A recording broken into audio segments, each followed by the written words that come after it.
I wasn't alone.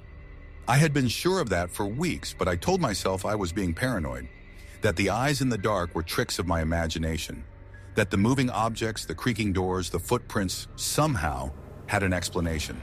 Then I heard my name. It came from the kitchen, low, familiar, almost too familiar. My best friend's voice.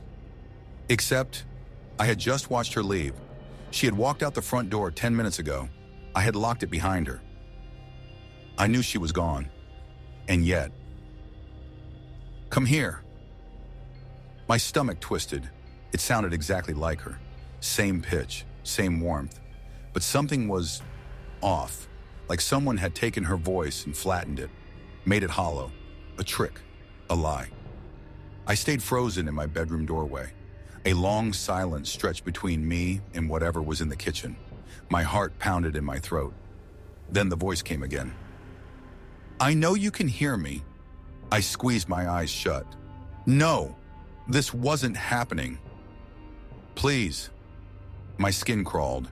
It sounded sad now, desperate, as if whatever was in my kitchen was trying harder, trying to get it right. I almost moved toward it. Almost. But then, the front door rattled. I jumped, spun around.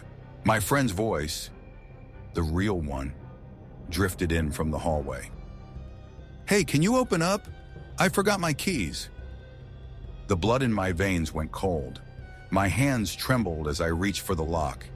If my friend was out there, who was in my kitchen? My fingers barely grazed the doorknob. Bang! The sound came from behind me. I turned, breath catching in my throat.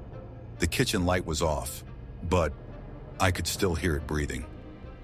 I yanked the door open. My friend stood there, staring at me in confusion. You okay?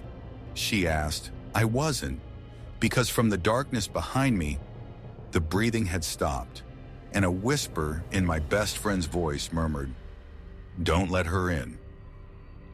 That night, I slept with the lights on, and when I woke up, something new was written on my wall, a message scrawled in smudged letters.